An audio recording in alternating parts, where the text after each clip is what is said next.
3 important خبریں آج کی. ایک تو یہ کہ پاکستان تحریک انصاف مزید 2 لوگ چھوڑ گئے. ایک تو ہمایوں اختر خان صاحب کے حوالے سے خبر ہے کہ انہوں نے پی ٹی آئی چھوڑنے کا اعلان کر دیا, اور دوسرا یہ ہے کہ غلام سرور چودھری صاحب انہوں نے بھی پی ٹی آئی چھوڑ دی. دوسری خبر یہ ہے کہ اسحاق ڈار صاحب جو ہیں وہ ایک رپورٹر نے ان سے سوال پوچھا. وہ پارلیمنٹ ہاؤس میں تھے اور باہر نکل رہے تھے اور رپورٹر ان کو فالو کر رہے تھے اور ایک سوال پوچھا انہوں نے, تو ڈار صاحب جو ہیں وہ اس پہ گرمی کھا گئے and he physically reacted to the question of the reporter of that journalist. اور تیسری خبر سپریم کورٹ سے ہے. سپریم کورٹ آف پاکستان میں فوجی عدالتوں کے قیام کے حوالے سے جو پٹیشنز داخل ہوئی تھیں ان پہ آج سماعت ہوئی ہے. وہ جو بینچ تھا پہلے 9 رکنی تھا وہ ٹوٹا, 2 جج صاحبان چھوڑ کے گئے. اس کی ڈیٹیلز تھوڑی دیر میں آپ کو بتاتا ہوں. اس کے بعد 7 رکنی بینچ بیٹھا اور اس کے بعد وہ ڈیٹیلز وہ معاملہ سماعت جو ہے وہ آگے چلی. سب سے پہلے ڈار صاحب والا معاملہ آپ کو دکھا دیتے ہیں اور اس کے بعد پھر ہم دیگر معاملات پہ جاتے ہیں. سر یہ مقامی جیسے لوگ ہیں سسٹم میں. سر ہم سسٹم میں تو نہیں ہیں سر, ہم تو صرف سوال کرتے ہیں نا سر. کیا چاہتے ہو یار؟ کیا لڑتے کیوں ہیں سر؟ خدا کا تو that is how he reacted to the question of the reporter. اور وہ جو رپورٹر صاحب ہیں انہوں نے مزید پھر اپنا کچھ موقف بیان کیا. انہوں نے کہا ہے کہ مجھے تھپڑ مارا ہے, اور مزید انہوں نے کہا کہ اپنی سیکیورٹی کو کہا تھا کہ میرا موبائل فون جو ہے مجھ سے چھین لیا جائے.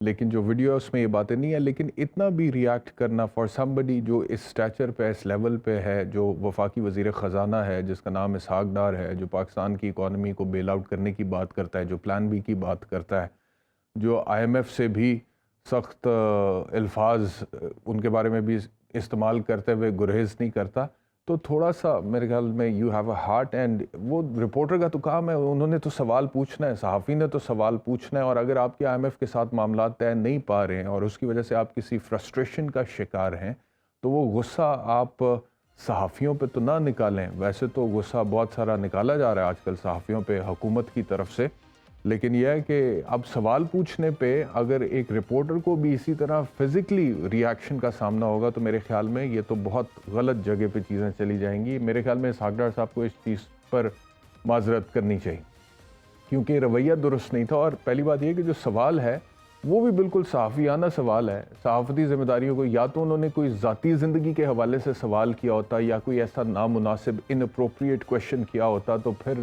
اٹ از انڈرسٹینڈیبل کہ اسپر آف دا مومنٹ آپ جذباتی ہوئے اور اس کے بعد آپ نے اس طرح سے ریئیکٹ کیا. لیکن وہ تو سمپلی آپ سے پوچھ رہے ہیں آپ کی حکومتی کارکردگی کے حوالے سے, تو اس پہ اس طرح سے ریئیکٹ کرنا was highly unethical and inappropriate of Ishaq Dar, میں سمجھتا ہوں.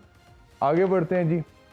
یہ جو سپریم کورٹ میں ہوا ہے آج, پہلے 9 رکنی بینچ تھا اور اس میں پھر جسٹس قاضی فائز عیسیٰ صاحب جو ہے انہوں نے اٹارنی جنرل صاحب کو پوڈیم پر بلایا اور انہوں نے کہا کہ کچھ باتیں ریکارڈ پر لانا چاہتا ہوں, کیونکہ آج کل اگر نوٹ بھی پہلے سپریم کورٹ کی ویب سائٹ پہ جائے بعد میں وہ بھی ڈیلیٹ ہو جاتا ہے, اس وجہ سے کھلی عدالت میں جو بات ہو جائے وہی بہتر ہے.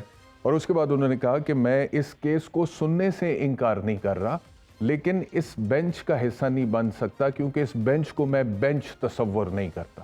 یعنی کہ ان کا مطلب یہ تھا کہ یہ جو کیس ہے اس کی جو نوعیت ہے اس کو میں سننے کے لیے تیار ہوں, اس سے میرا اختلاف نہیں ہے. یعنی کہ فوجی عدالتوں کے قیام سے سے ریلیٹڈ جو کیس ہے اس سے میرا اختلاف نہیں ہے, لیکن جو بینچ ہے اس سے میں اتفاق نہیں کرتا. اب اس کی تھوڑی سی سائنس میں کوئکلی آپ کو بتا دوں اور اس کے بعد میں گیس کی طرف جاتا ہوں.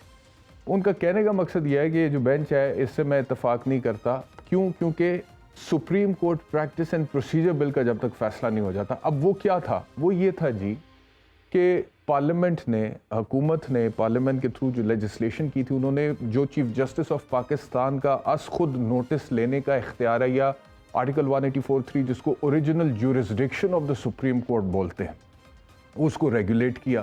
انہوں نے کہا کہ جی ابھی تک تو چیف جسٹس صاحب اکیلے اس میں از خود نوٹس لیتے ہیں اور بینچ بنا دیتے ہیں. اب سے کیا ہوگا کہ 3 ججوں کی کمیٹی ہوگی, وہ فیصلہ کرے گی از خود نوٹس ہو سکتا ہے. اگر وہ فیصلہ کرتی ہے کہ ہو سکتا ہے تو وہ بینچ تشکیل دے گی, وہ بینچ بنے گا, تو اس بینچ میں جو بھی فیصلہ ہوگا اس کے خلاف اپیل ہو سکتی ہے, اتنے دنوں میں اپیل ہو سکتی ہے. تو یہ ساری باتیں اس کے اندر لکھی تھی، اور پھر ساتھ یہ کہ ماضی کے تمام کیسز کے حوالے سے بھی اپیل ہو سکتی ہے، جس میں میاں نواز شریف اور جہانگیر ترین صاحب کے کیسز کو لانا چاہ رہے تھے۔ اس چیز کو سپریم کورٹ کے 7 رکنی بینچ نے اس لیجسلیشن کو سٹے کر دیا۔